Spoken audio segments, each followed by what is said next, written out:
Well, I want to put out some common sense things because the future is pretty much always unpredictable, except for basic principles. But as far as timing goes, we're never going to be able to predict exactly what's going on because if I was able to do that, I'd be worth more than George Soros. But let me just say this a little common sense observation. If Hillary Clinton, which we all know is evil, looked as well as this evil lady here, she would have won by a landslide. And let's just say that a lot of times elections are on personalities and looks, which is just pretty much everything out there. It could be job seeking. It could be, well, entertainment for no doubt about it. That's really where that gives people a major edge. That's one of the reasons we missed a big bullet with Hillary and Chelsea because looks, right? If you're looking at Ivanka and all those people that are around Trump that are his family, that's one of the main reasons he won. But the deal is, we keep thinking we won, but the problem is, evil never sleeps. And one of the things I keep worrying about, even though this guy on the outside and some of the things he says is good, Pence. Pence, I really don't trust, and I think Pence is somebody that is a major thorn in the side for Trump, because he's in with the elite to the max. Now, what I think's coming up here, and I have been saying this. Somebody emailed me a message, and I didn't really want to. I have been saying it within videos. I put out a video a couple years ago, actually a few videos about Fatima, and which is the miracle of Fatima, where Mary came to warn the the population of the world that the Lord is very much mad at the sins that are being committed against God and Himself. Right? That's where the reason there's wars, there's economic depressions. Those are punishments for the sins of mankind. And there was a specific thing they wanted that to be done. It was to consecrate Russia to the Immaculate Heart of Mary, and Russia would be the instrument that would chastise mankind for its sins, and nations would disappear, and all this type. That's what she's predicted. Now, what I think what we got coming up now is the 100th year of Fatima. The first apparition to the kids was in May 13th, 1913. So May 13th, 2017. Excuse me. 1917, May 13, 1917 was the first apparition. So May 13, 2017 is a 100-year anniversary. And the miracle of the sun was October 13th, 2017. Now, I don't know if that means the end of the world right there or something, but what it does mean is that things could be set in motion for the beginning of the end. And not the end, but major changes. I have this feeling that Trump, well, I definitely know he's being attacked from every angle. Like people say, hey, we won. Oh, great. Yeah. You won, we won one minor skirmish here. It's like Hillary Clinton's still around, Barack Obama's still around, and not just the politicians, but all the people behind him. Hollywood's still generally against Trump and all that. But also want to remind you that the PE ratios in the stock market are beyond skewed. We're probably ripe for the greatest stock market reset that we've had in our entire history. The greatest one, it was actually 1929, right? Stock market crash in 1929. I think the second greatest was either in October 87 or the one in 99 with the tech boom. But those are the three greatest stock market resets. Right now, we're really ripe for a stock market reset, which is actually going to cause a lot of capital to disappear that could be reinvested into the economy. Some people see things on the paper and they say, oh, I got all this money. Well, all of a sudden you don't have this money when you have it invested in equities and they come down. What I think will happen, though, is that that's going to force gold up. But where the commodities are going to really take off is whenever they pull the trigger on Iran. That's when it's going to happen. I don't know when that's going to happen, but it looks like there's a timetable. They have to knock out Syria first. Now, what I want to say, though, today, if you look back in the 1920s, okay, this is March 1928, Harley Davidson enthusiast.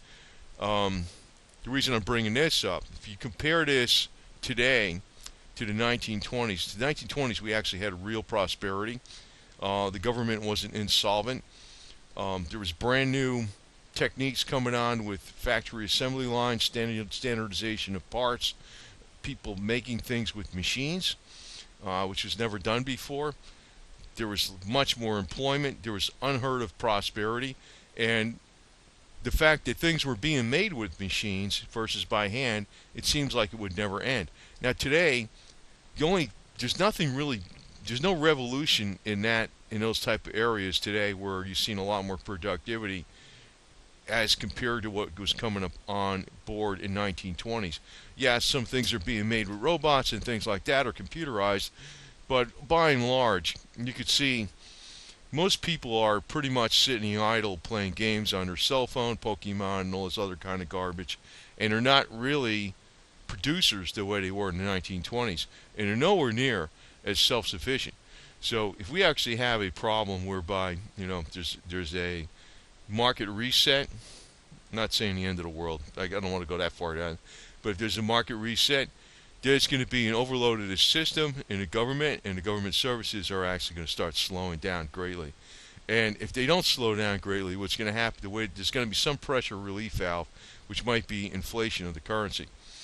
One thing I want to point out too,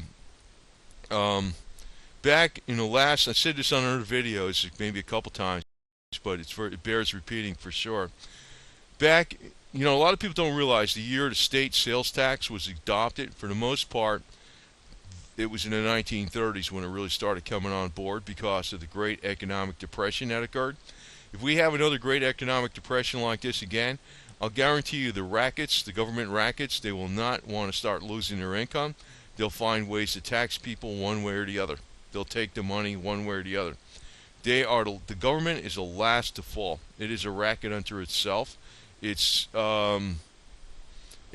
is really where the original mafia came from, because the authoritarian forces are the greater evil than individuals banding together to fight them. But if you look here on this map, all these dark blue states, that was the first year that state sales tax was adopted. So you got 2, 4, 6, 8, 10, 12, 14, 16, 18, 20, 22, 23, 24, maybe 25, 24 states or so that adopted them in the 1930s. Then you look a little later, there were some more that came on in the 1940s, these other blue ones, these turquoise colored ones, some more there. And then if you look in the 50s, that's these yellow-orange ones that came aboard. That's the 60s, excuse me. And, today there's hardly anybody that doesn't even have a state sales tax, right? That's something where prior to the Great Depression, prior to 1930, we all survived fine without this bullshit. And now everybody just lives with it like it's okay. You see, once they implement something, it never goes away. Now, one thing I want to warn you about, besides Hillary for mayor, one thing I want to warn you about is that if metals go up too high, that might, I can almost guarantee you, that's going to be an area that they're going to try to tax. And the thing is, you're not going to be able to barter metal as easily as you think. It's just like today, you can't walk into stores and do direct trade for another good, because it's not the currency of the land, the law of the land, whatever, the legal tender for the United States. Silver and gold are not. What I am saying is that you're still going to have to exchange it for some kind of U.S. dollars, even if silver goes up to $75 an ounce, and then spend it to buy something, hard asset, whatever it is, or essential supplies, and they're going to tax it. They're going to, I think, see, like, if you're looking at the precedent of what they're doing, that's one reason you might want to look at not trying to hold on to everything for getting it to the very top price that you'll possibly get. Because even if you knew that, I think if you look at the very top price, what might happen is it's going to be taxed at some exorbitant rate. And I didn't show all the other tax charts here, but if you look back in World War I, World War II, in the Great Depression, the top tier income taxes and capital gains taxes went sky high. Now, the other thing I was saying here, like my original premise, is that Trump versus endless evil. Hillary's still around. She's not hanging from a tree dead or swinging from a tree, whatever, like hang 'em high. She might be running for mayor. They're floating the idea and stuff, and I think she will. So in other words, all the entrenched evil is still not uprooted. It's like, Trump won, we planted a seed, but he's still in a patch of weeds. The tree's not going to be able to grow that easily if we don't get rid of the weeds, and there's plenty of them around. The other thing is, I always like putting out some of these things from the foreign founding fathers. Be not intimidated, nor suffer yourselves to be weeded out of your liberties by any pretense of politeness, delicacy, and decency. These are often used, but often three different names for hypocrisy, chicanery, and cowardice. So in other words, he's addressing like, don't be afraid to be politically incorrect. If you're on the truth, you're on the actual truth. They're trying to give you a guilt trip about some of the policies that, say, Trump is doing. They're trying to put him on a guilt trip. And I can see what the major media is doing. I don't want to mention what those policies are because YouTube will probably say that's advertiser unfriendly. That's how the freaking censorship getting they are going. But some of the policies that Trump is saying, it's like they're trying to say they're offensive, they're not polite, they're not delicate, they lack human decency. But the reality is, we got a bunch of hypocritical garbage and cowards behind the scenes that are playing the chicanery games to undermine the rights of the citizens that live here, that have been here forever, and it's their land. So we actually have a potential foreign invasion going on. And it's not just from one country, it's from multiple countries. But be that as it may, I think a lot of people are probably going to be standing true anyway to the United States. But I think we're heading down the road to some pretty damn severe problems. And, it's been said for a long period of time, but I think now that Trump's in office, they're going to use him as the fall guy who's going to be holding the bag for a lot of these problems that have been accruing for many years.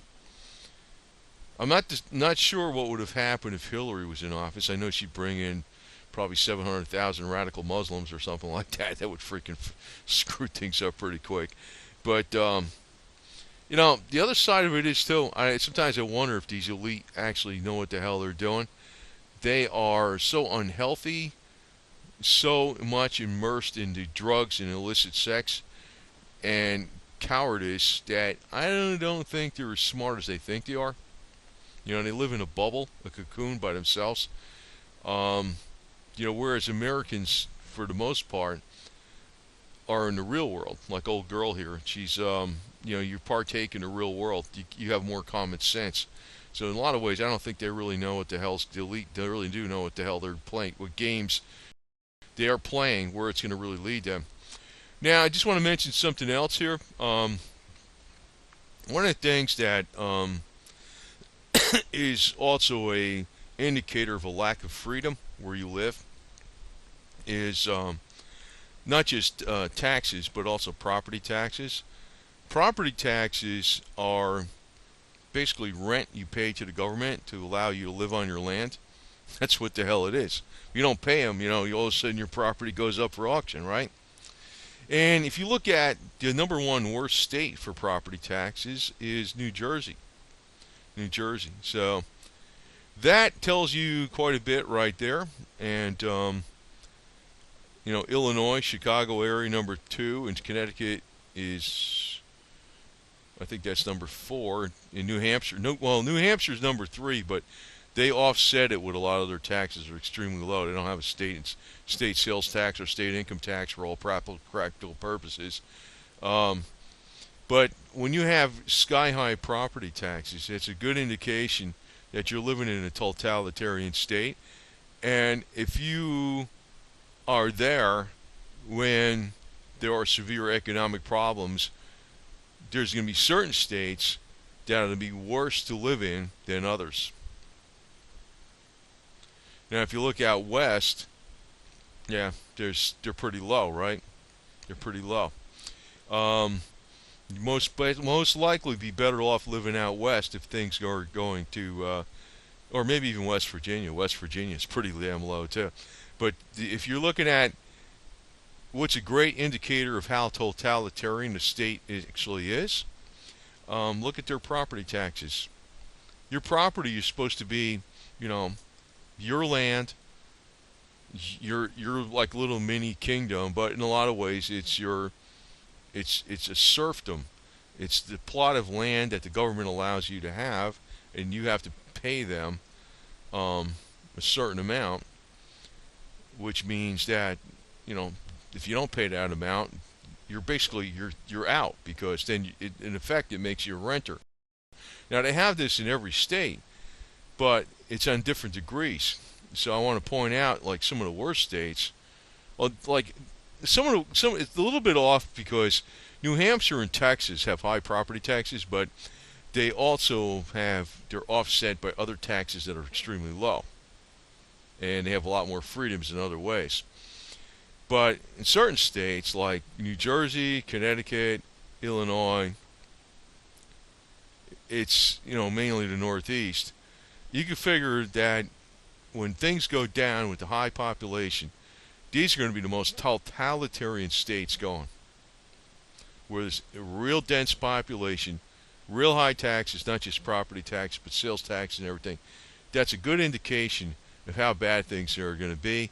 And also, there'll probably be certain methods, even if it doesn't happen on a federal level, where the state tries to confiscate wealth through gains in, say, silver, gold, platinum, and palladium.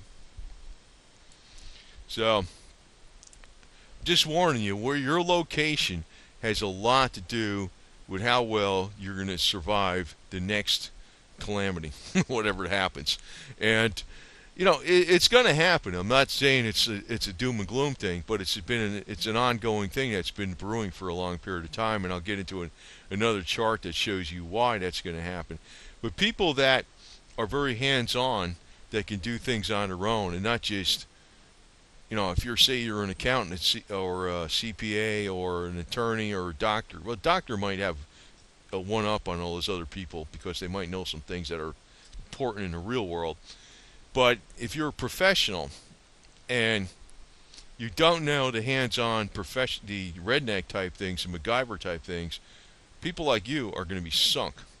And you can have, you know, like one example I always gave, I'd rather be a self-sufficient farmer with livestock, planted crops, and guns, and a water well, and solar panels, and have no silver, and be in that area, out in a rural area with all these things where I have everything to survive, than have a ton of silver and be in an inner city when things come down. So, you know, you got to look at the practical side of everything, and you got to look at the tax angle. Now, one of the things I've been looking at too is, okay, we know about the debt bomb with the U.S. government, but this is another thing. This is the debt bomb of credit. The growth of U.S. credit card debt. Now, you notice every time you get in the mail, they're always wanting you to change your credit balance from another card, which I don't have a credit balance. I've been debt-free since 1998. They want to change your credit balance to another card.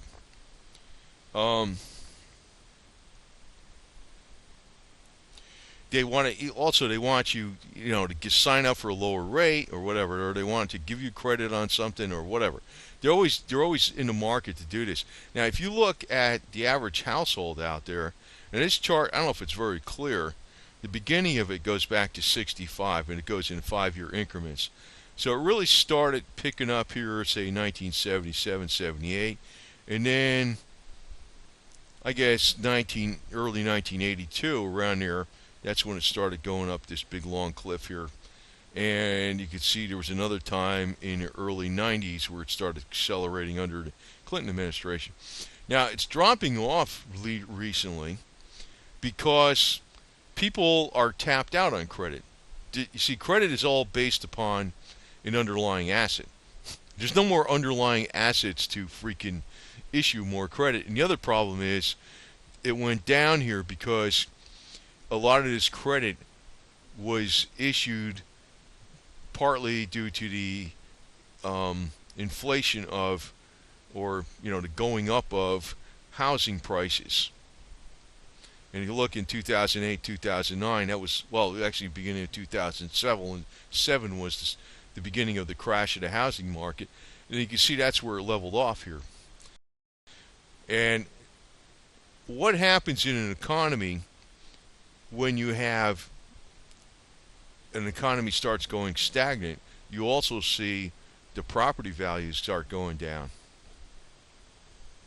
And a lot of these property values are what's backing up is really the assets that are on the bank's books, which in turn, which led us to the banking problem back in 2008, 2009. You could see a repeat of this again, even though the market in real estate is depressed. Now, I do know they're freaking going after Trump all the way, and they don't just want to freaking get him out of office. They want to ruin him completely financially and his family. That's what they want to do. There's no doubt about it. They are vicious as all hell. And here we have Senator McCarthy saying, so you thought I was bullshitting about commies taking over. Well, he's absolutely right.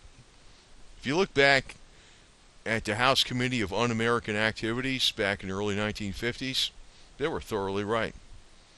You know what happened to some of the Hollywood people that sold this out? They were actually executed as traitors. And that's really what needs to happen today. But you know what gets me is I don't understand how these Hollywood people are kept in power, because they're sure as hell not getting viewed by me. I mean, I look at the multi-billionaire or the billionaire Oprah. I think I never watched her show once. I might have saw a 10 or 15 second clip of it on YouTube. I never watched her show once. Now they're thinking about putting her on 60 Minutes or something crap I was reading in some article someplace, and I'm thinking to myself, I don't get it, because either, you see, in other words, if everybody thought like me, 99% of the movie industry would be out of business. They'd be done. I don't support that shit, period. It's garbage.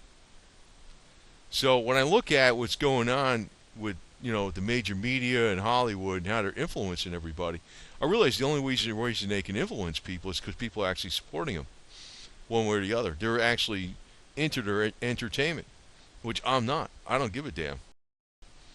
I'm mainly, any type of stuff I really watch on the media is usually hands-on or educational stuff. I really don't get into the entertainment bullshit hardly at all. And one thing I also think is coming up that's actually a curveball coming from left field is this global mini ice age deal, which I think is one of the major factors that have brought down empires in the past. And I probably should put a separate video on this, but it's cause for speculation. It's really hard to freaking say if we're going to. I did put a separate video one time on mini ice age or major ice age. Is it which one's coming up? Because it's one of the two, right? Actually, nobody knows when the hell a major ice age would be coming. But if you're looking at some of these fables from Atlantis, and actually they proved this stuff back when there was a lot when they had the major ice ages. The sea levels were down 400 feet, and they found whole cities in a bay off of the coast of India that were ancient cities during the last major ice age that were fairly sophisticated. And this also coincides with the flood stories you see in all the ancient cultures and also in the Bible. Because as the waters, the glaciers melted, it released huge pools of lakes that were held back by ice caps, and it caused massive flooding, right? Now, but what I'm saying is what's probably coming up that's going to affect us in a real sense, besides all the numbers, we were looking at, what the PE ratios are, the all-time record debt of credit cards, also government debt, trade imbalances, problems with, the import exports of goods where we're everything's lopsided against the United States, we also have this problem whereby we're going to be affected by the global temperature decreasing, which is going to cause food prices to go much higher, which is going to take a lot of net disposable income away from people that spend money in a lot of other areas. They won't be spending money in these other areas because they'll be spending it on food, because you have to have food first. So I'm looking at this, and it's a possibility we might even be going into the major ice age, because this is coming up right about now. Right about now. It's like you see little pieces of it coming in the last few years from like 2013 on. So over the next 10 years, it's definitely going to see it over, to say, even the next few years, even in the United States, no doubt about it. But is it going to be a mini ice age or a major ice age? It's a good chance we might even be going into the major ice age, because the cycles on the major ice ages, which the last 90,000 years, and the warming periods last about 10,500 years or so, we're about 500 years late on this cycle to go into the next major ice age. And I think that's what's been the cause of collapses of advanced civilizations that have lived eons of years ago, like Atlantis and some of these fables you hear about in ancient Indian history. That this could be the end of the world as we know it today, coming up. No, I'm not really doubting this that much, to tell you the truth. I'm not doubting this too much. But, it's actually beyond the little commies and stuff like that. We're actually going to be hit with Mother Nature, which is really going to hammer us beyond what any human could freaking do. And that's a possibility. And one of the reasons I'm a little bit thinking about, if I get land up in Tennessee, which I've been looking, I actually called today about it, and the guy was like, nobody freaking even returned my call. I'm like, man, you people really want to make a sale. Thinking about being in both Florida and Tennessee, because if we start going into mini ice age, the hills of Tennessee is not going to be a very warm place to live. That's for sure. So I don't know how that's all going to work out, but it might be in both Tennessee and Florida. And Florida is the home base. But let me just say this, that Trump has got a lot of problems coming up. Yeah, it was a big fight to get in to win the office.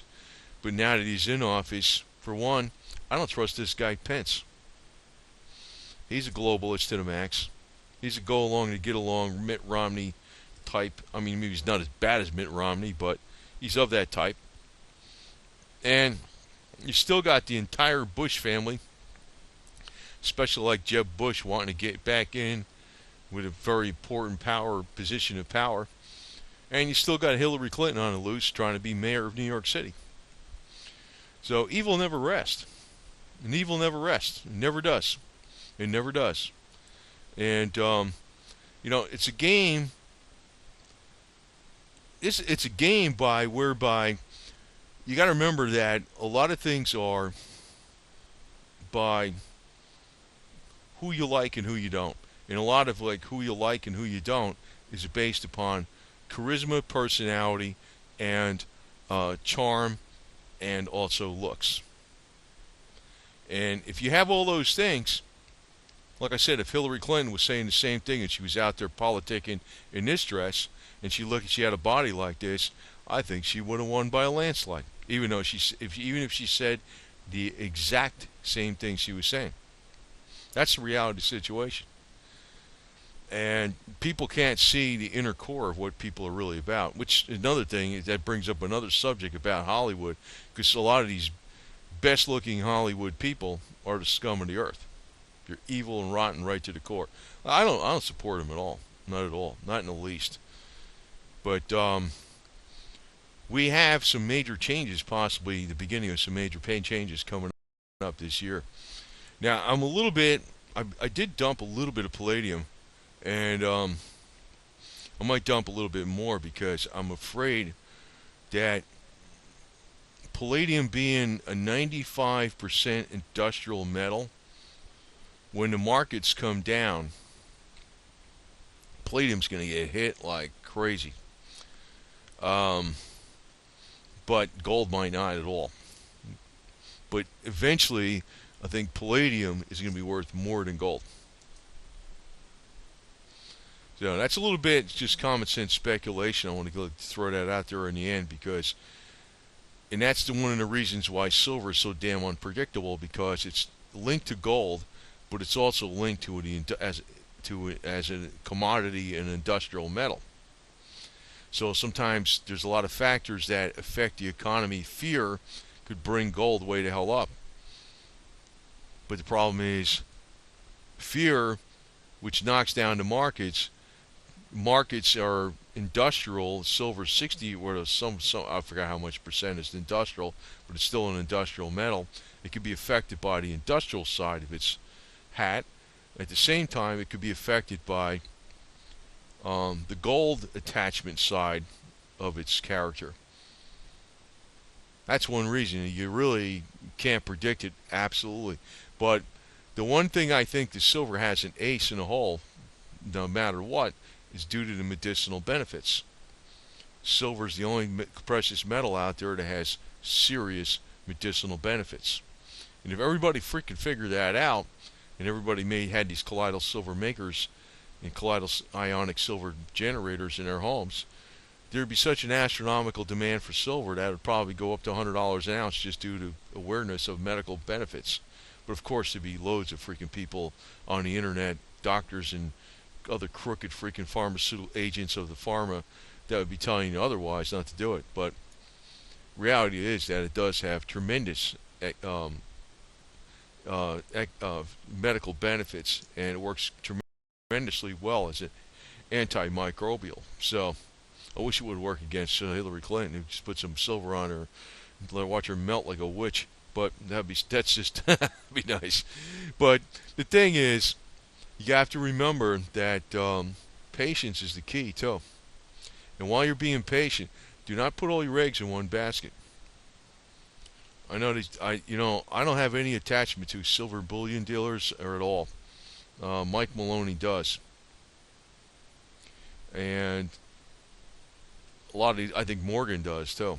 And if you notice on my videos, they used to carry them on other silver blogs. I think the only place that carries my stuff now is the Victory Report.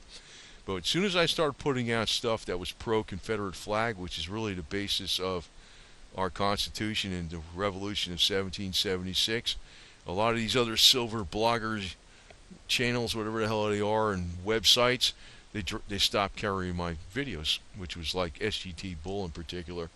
But I look at them, I think they're a bunch of fakes. I really do. I really do. But you should invest in at least some silver due to the medicinal purposes, and not just for your own. I'm not saying 2 or 3 ounces, because once people wake up, everybody's gonna be wanting silver, medicinal silver. So the Canadian maples with the 4.9s, that's some really good stuff to have, because it's issued by a government. It's an official. It's got an official price on it, even though I know that's not realistic what they put on the price. But the thing is, it's issued by the Canadian government, and it's 4.9, so it works very well for medicinal, making your colloidal silver. And you want to keep a lot of that extra on hand. So do beware.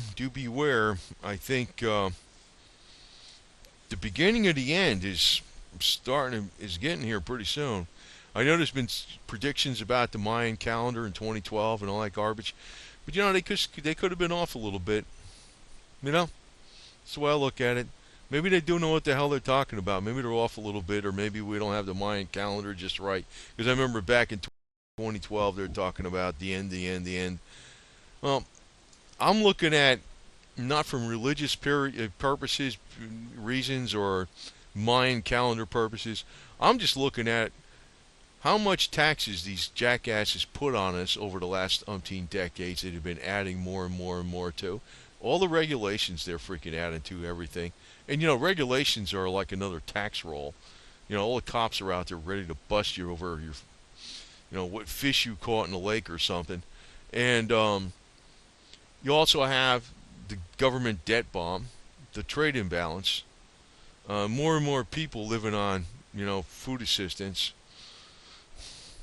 I mean, that, it's not religious. It's like just the numbers are there. It's like it's got to come to an end pretty soon, and nobody knows exactly when. But the 20. I think the fact that they're going after Trump really hard, they're gonna put the brakes on everything during his administration to make him look as bad as possible. I think that's a pretty reasonable bet because the big powers hate this guy's guts.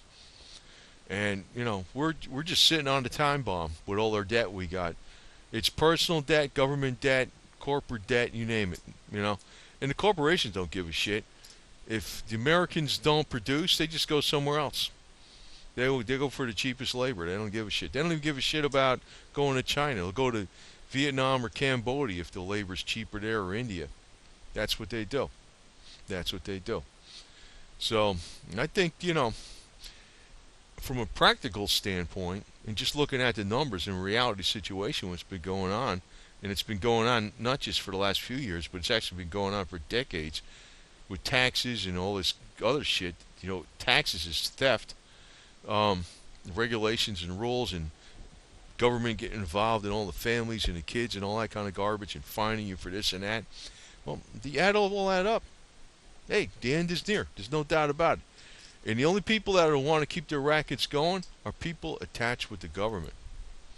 So, as Joe McCarthy said, he thought I was bullshitting about commies taking over. They have taken over. There's no doubt about it. They have. They have.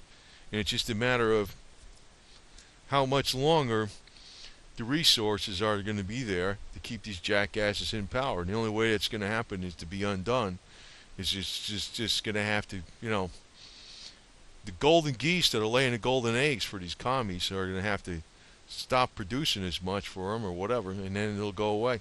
And I think the outside curveball is going to be this mini ice age or even major ice age that is staring us in the face coming up over the next years. It's not going to be like here in a week, It happens in increments. But it's going to be, you're going to definitely notice it by 2020. No doubt about it. It's going to affect food prices, which will affect this net disposable income of a lot of people, which will affect the economy. There's a lot of factors coming together for the perfect storm. And unfortunately, Trump's going to be holding the bag when this happens. And, I don't see him being reelected. I don't see him wanting to be reelected, to tell you the truth. I personally wish the government would, and that's one reason I'm putting out a lot of these Confederate videos, too. Because the reality situation is, that was 1776 all over again, and guess what? The ones that were fought for 1776 all over again lost. That was the beginning of the end of the United States, right there. What the United States was founded upon. After the Northern industrialists under Abe Lincoln won that war, that was the beginning of the end of what the United States was formed upon. The real principles the USA was formed upon. So, and the other silver channels, except for the Victory Report, they don't want to hear that because they're a bunch of PC asswipes. That's really what it comes down to. So I tell you the truth, and that's the way it is.